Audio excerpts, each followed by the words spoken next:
So இப்போ படத்தோட டைட்டிலுக்கு வருவோம். ஏன்னா வந்து பயங்கரமான ஒரு டைட்டிலில் சூஸ் பண்ணியிருக்கீங்க. ஏன்னா இப்போ ரீசெண்டாக இப்போ லவ் டுடேவாக இருக்கட்டும், ஒன்ஸ் மோராக இருக்கட்டும், இது எல்லாமே வந்து விஜய் சாரோட படங்களோட டைட்டில் மறுபடியும் யூஸ் பண்ண ஆரம்பிச்சிட்டாங்க. ஸோ அந்த வரிசையில் யூத் அப்படின்ற டைட்டிலில் நீங்கள் சூஸ் பண்ணியிருக்கீங்க. ஸோ எப்படி இந்த டைட்டிலுக்குள்ளே அரைவானீங்க, அதோட ரைட்ஸ் இதெல்லாமே உங்களுக்கு எப்படி இதாச்சு?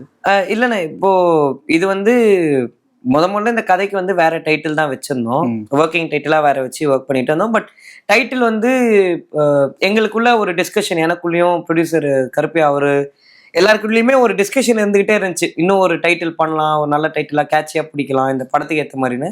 பட் இந்த படத்துக்கு டைட்டில் பிடிக்கிறது ரொம்ப கஷ்டமா இருந்துச்சு. என்ன டைட்டில் பிடிக்கிறதே தெரியல. ஏன்னா இது ஒரு பையனுடைய கேரக்டர் ட்ரிவன் படம், அண்ட் இது எல்லார் லைஃப்லயும் கனெக்ட் ஆகிற ஒரு படம். ஸோ கனெக்ட் ஆகிற மாதிரி ஒரு டைட்டிலும் இருக்கணும், கதைக்கு ஏற்ற மாதிரி இருக்கணும், கண்ணா பின்னான்னு வச்சிடக்கூடாதுன்றது ஒன்று இதுவாக இருந்துச்சு. ஸோ அப்படி யோசிச்சுக்கிட்டே இருக்கும் போது அம்மாமுத்துன்னு சொல்லிட்டு நம்ம இந்த ஹாப்பி எண்டிங் அம்மாமுத்து சூர்யா தான் யூத்ன்ற டைட்டில எங்களுக்கு சஜஸ்ட் பண்ணாரு. இந்த மாதிரி இந்த டைட்டில் ஒன்று இருக்குடா, உன் படத்துக்கு இது கரெக்டா. ஏன்னா அவருக்கு பிகினிங்ல இருந்து கதையெல்லாம் தெரியும். மெயின் இந்த படம் நடந்ததுக்கும் முக்கியமான ரீசன் அவரு. ஸோ அவரு சொன்னப்போ இனிஷியலா எனக்கு கேட்கும் போது ஒர்க் ஆகுது அப்படின்ற மாதிரி இருந்துச்சு.